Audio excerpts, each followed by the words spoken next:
Hi hello எல்லோருக்கும் வணக்கம்.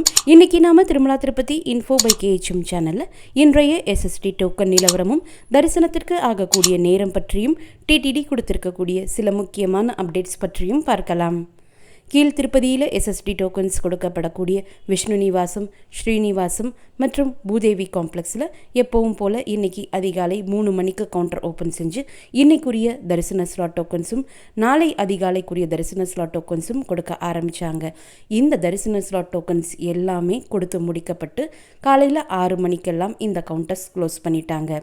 ஸ்ரீவாரிமெட்டு நடைபாதையில் எப்பவும் போல் இன்றைக்கி அதிகாலை 6 மணிக்கு கவுண்டர் ஓப்பன் செஞ்சு இன்னைக்குரிய தரிசன ஸ்லாட் டோக்கன்ஸும் நாளை அதிகாலைக்குரிய தரிசன ஸ்லாட் டோக்கன்ஸும் கொடுக்க ஆரம்பித்தாங்க. இங்கேயும் எல்லா தரிசன ஸ்லாட்ஸும் கொடுக்கப்பட்டு அங்கேயுமே கவுண்டர் க்ளோஸ் பண்ணிட்டாங்க. திருமலை மற்றும் திருப்பதியில் தரிசனத்திற்காக வந்திருக்கக்கூடிய பக்தர்களினுடைய கூட்டம் அதிகமாக இருக்கக்கூடிய காரணத்தினால தான் இந்த எஸ்எஸ்டி டோக்கன்ஸ் எல்லாமே சீக்கிரமாக கொடுத்து முடிக்கப்பட்டு கவுண்டர்ஸும் சீக்கிரமாக க்ளோஸ் பண்ணிட்டாங்க. இந்த கூட்டமானது நாளையிலிருந்து கொஞ்சம் குறைய ஆரம்பிக்கும். இது லாங் வீக்கெண்டாக அமைஞ்ச காரணத்தினால, வெள்ளி சனி ஞாயிறு இந்த 3 நாட்கள் தொடர்ந்து லீவ் இருந்த காரணத்தினால தான் இவ்வளவு கூட்டம் வந்திருந்துச்சு. நாளை முதல் இந்த கூட்டம் குறைய ஆரம்பிச்சிடும். எஸ்எஸ்டி டோக்கன்ஸும் கொஞ்சம் கூடுதலான நேரம் நமக்கு கிடைக்கிறதுக்கு வாய்ப்புகள் இருக்கு. திருமலைக்கு நேற்று தரிசனத்திற்கு வந்த பக்தர்களினுடைய எண்ணிக்கை 76,104. முடிக்காணிக்கை கொடுத்த பக்தர்கள் 32,412. நேற்றைய உண்டியல் காணிக்கை 2.92 கோடி.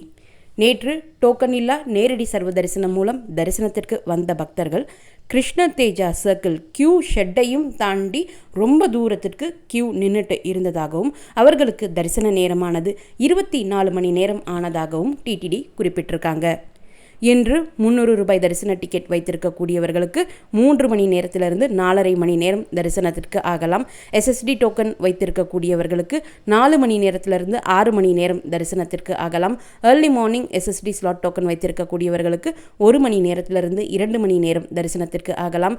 இன்ஃபேன் தரிசனத்திற்காகவும் டோனார் தரிசனத்திற்காகவும் சுபதம் என்ட்ரி வழியாக தரிசனத்திற்கு செல்லக்கூடிய பக்தர்களுக்கு 1 மணி நேரத்திலிருந்து 1.5 மணி நேரம் தரிசனத்திற்கு ஆகலாம்.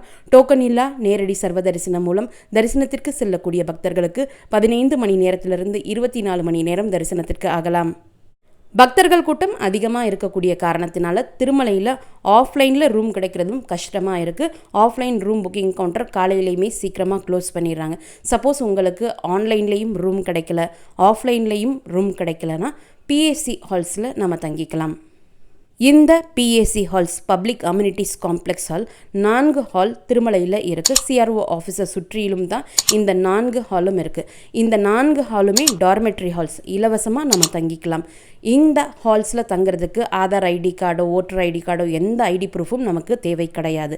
ஆனால் அந்த டார்மெட்ரி ஹால்ஸில் இருக்கக்கூடிய ஃப்ரீ லாக்கர்ஸ் நீங்கள் எடுத்துக்கணும்னா ஆதார் ஐடி ப்ரூஃப் காமிக்கணும். 24 மணி நேரத்திற்கு இந்த ஃப்ரீ லாக்கர்ஸ் நமக்கு அலாட் பண்ணுவாங்க. இந்த டார்மெட்ரி ஹால்ஸ்லேயே ஜென்ஸ் அண்ட் லேடிஸுக்கு தனித்தனியாக பாத்ரூம்ஸ் இருக்கும், ரெஸ்ட் ரூம்ஸ் இருக்கும். பாத்ரூம்ஸில் சுடு தண்ணியும் வரும். அங்கேயே கல்யாண கட்டா ஃபெசிலிட்டிஸும் சில பிஏசி ஹால்ஸில் இருக்குது. சப்போஸ் நீங்கள் தங்கக்கூடிய பிஏசி ஹால்ஸில் கல்யாணம் கட்டா ஃபெசிலிட்டி இல்லைன்னா பக்கத்தில் இருக்கக்கூடிய கெஸ்ட் ஹவுசஸ்லேயோ அல்லது பிஏசி ஹால்ஸ்லேயோ நாம் போய் முடிக்காணிக்கை கொடுத்துக்கலாம். முடிக்காணிக்கை கொடுக்கக்கூடிய அந்த பிஏசி ஹால்ஸ்லேயே இருக்கக்கூடிய பாத்ரூம்ஸில் நீங்கள் ரெஃப்ரெஷ் பண்ணிட்டும் வந்துடலாம். இப்போது திருமலையில் கடந்த 3 நாட்களாக கூட்டம் அதிகமாக இருக்கக்கூடிய காரணத்தினால இந்த பிஎஸ்சி ஹால்ஸ்லேயும் கொஞ்சம் கூட்டம் அதிகமாகத்தான் இருக்குது. லாக்கர்ஸ் கிடைக்கிறதும் கொஞ்சம் கஷ்டமாக தான் இருக்குது. இருந்தாலும் நம்ம தூங்குறதுக்கு ஒரு இடம் வேணும் அப்படின்றப்போ இந்த பிஎஸ்சி ஹால்ஸ் நிச்சயமாக நமக்கு உதவியாக இருக்கும்.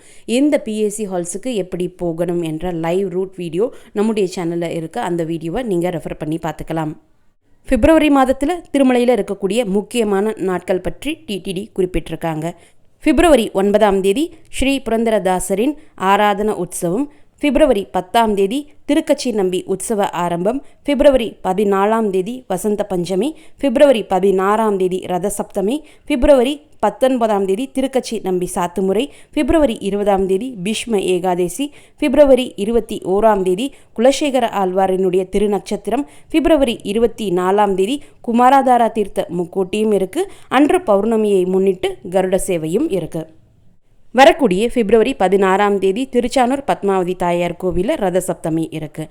திருச்சானூர் ரத சப்தமியை முன்னிட்டு தாயார் 7 வாகனங்களில் தொடர்ந்து மாட வீதிகளில் வலம் வந்து பக்தர்களுக்கு தரிசனம் கொடுப்பாங்க. இந்த வாகனங்களினுடைய டீட்டெயில்ஸ் கூட டிடிடி கொடுத்துருக்காங்க.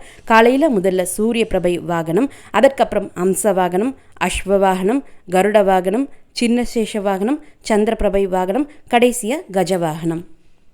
இந்த 7 வாகனங்களையும் உற்சவர் தாயார் மாட வீதிகளில் வலம் வந்து பக்தர்களுக்கு தரிசனம் கொடுப்பாங்க. அன்றைய நாள் ஈவினிங் கோவிலுக்குள்ளே இருக்கக்கூடிய கிருஷ்ணமுக மண்டபத்தில் தாயாருக்கு ஸ்னப்பன திருமஞ்சனமும் இருக்குது. ரத சப்தமியை முன்னிட்டு திருச்சானூர் பத்மாவதி தாயார் கோவிலில் ஆர்ஜித சேவாஸ் கேன்சல் பண்ணியிருக்காங்க. லக்ஷ்மி பூஜை, கல்யாண உற்சவம், கும்கும அர்ச்சனா, பிரேக் தர்ஷன், ஊஞ்சல் சேவா, சஸ்ர தீபாலங்காரா சேவா, இந்த ஆர்ஜித சேவாக்கள் எல்லாம் பிப்ரவரி 16ஆம் தேதி திருச்சானூர் பத்மாவதி தாயார் கோவிலில் கேன்சல் பண்ணியிருக்காங்க. பிப்ரவரி 16ஆம் தேதி நடக்க இருக்கக்கூடிய ரத சப்தமியை முன்னிட்டு பிப்ரவரி 13ஆம் தேதி திருச்சானூர் பத்மாவதி தாயார் கோவிலில் கோவில் ஆழ்வார் திருமஞ்சனம் இருக்குது. கோவில் ஆழ்வார் திருமஞ்சனம் நடக்கக்கூடிய சமயத்தில் பக்தர்களை தரிசனத்திற்காக உள்ளே அலோவ் பண்ண மாட்டாங்க. இந்த கோவில் ஆழ்வார் திருமஞ்சனம் டைமும் டிடிடி இன்னும் சில நாட்களில் அப்டேட் பண்ணுவாங்க. கோவில் ஆழ்வார் திருமஞ்சனம் முடிந்த பிறகு யூஸ்வலாக பக்தர்களை தரிசனத்திற்கு அலோவ் பண்ணுவாங்க. இந்த தகவல்கள் எல்லாமே உங்களுக்கு பயனுள்ளதாக இருந்திருக்கும். இந்த வீடியோவை நீங்கள் பார்க்குறது மட்டும் இல்லாமல் உங்களுடைய ஃப்ரெண்ட்ஸ் அண்ட் ஃபேமிலி மெம்பர்ஸ்க்கு ஷேர் பண்ணும்போது அவங்களுக்குமே இது ரொம்ப யூஸ்ஃபுல்லாக இருக்கும். நீங்களும் இதுவரை எங்களுடைய சேனலை சப்ஸ்கிரைப் பண்ணதில்லைன்னா மறக்காமல் இப்போது சப்ஸ்கிரைப் பண்ணிக்கோங்க. மீண்டும் ஒரு நல்ல காணொளியில் உங்களை சந்திக்கும் வரை நன்றி, வணக்கம்.